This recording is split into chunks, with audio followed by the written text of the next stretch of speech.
anyone wants to justify the status quo, they call on evidence from the past, either to explain why what we're doing is wrong, repeating that condemned past, or why what we're doing is right, not repeating that condemned past. Believe it or not, archaeology is implicated in some very nasty political schemes. Don't know how to make this work. The Nazis did a lot of archaeology. A Guatemalan general explained why Maya genocide was justified by referring to archaeological characterizations of the Maya in the 7th century as warlike. The Gaza Strip is probably the most archaeologically excavated place on Earth. The problem is that there is no scientific evidence that the Aryan race settled Germany before anybody else got there. Maya is a colonial term for at least 21 different languages, only a few of whose cultures were actually involved in warfare during the 3,000 years of Maya occupation of Central America. And the occupation sequence of the Gaza Strip is clearly in the eye of the nation state that is funding the excavations. And even if Aryans and Maya warriors and Israeli hominids could be found, none of this ancient history justifies murdering people in the present. Nevertheless, archaeological data continue to figure very heavily in political rhetoric, often in ways that are not so obvious. Here's an example that's a little closer to home.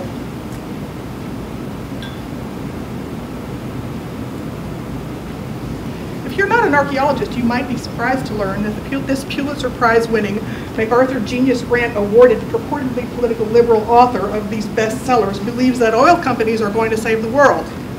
But here he is stating his opinion in an op-ed piece in the New York Times. In his opinion, self-interest of Walmart, Coca-Cola, and Chevron will motivate them to preserve the environment.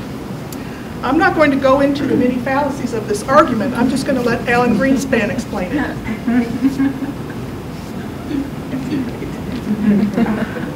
So why would Jared Diamond's praise for big business not surprise an archaeologist?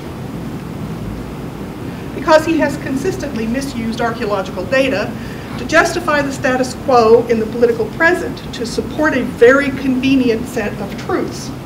But Diamond's dated and inaccurate archaeology-based arguments do appeal strongly to the status quo that he is supporting, and they readily find their way into government policies and large-scale philanthropy.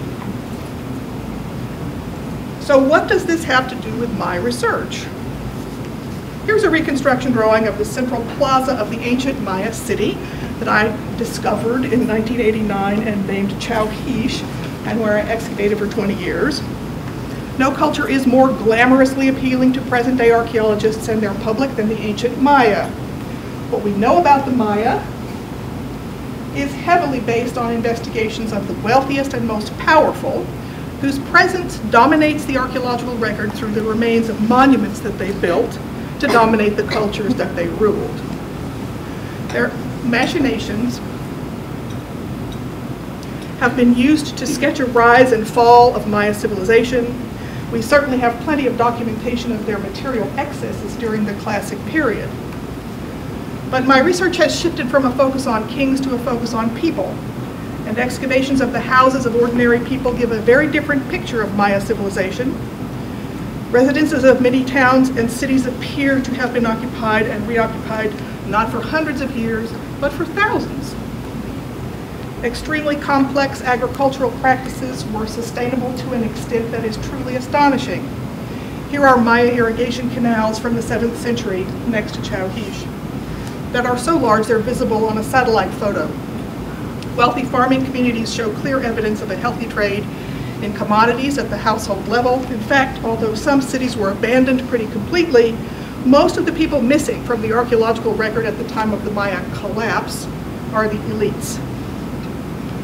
Archaeologists' stories about the ancient Maya past have not served living Maya well. We have told them that they have lost their culture, that their civilization failed, that they abused their environment, that their ancestors were guilty of senseless violence, that their agriculture was unsustainable, and that they followed despotic kings. but the view from below of a sustainable suite of agricultural practices that survive even into the present day after so much war and disease and oppression tells a very different and perhaps much more important story about the past than the popular oversimplifications of the Maya collapse. 10 million Maya speakers are alive today, probably more than lived at the height of the classic period. I think the important thing here is that people need a chance to decide about their heritage for themselves. So ordinary people should be able to communicate their interests in the past to archaeologists. And archaeologists need to think carefully about whose interests are served by their research and take responsibility for communicating with the public ourselves and not wait to be reinterpreted by ornithologists. Also, although I'm still working in Belize, I am now also working in Kyrgyzstan in Central Asia, where political violence is beginning to be justified with appeals to heritage. So I got a grant to bring a bunch of Kyrgyz citizens to the US to talk about their ideas about heritage, to visit some American heritage specialists, and to consider making a plan to decide for themselves how to preserve and promote their past. So far, 13 grassroots projects are underway. I'll be happy to talk to you about them and about my work in Belize at the drop of a hat.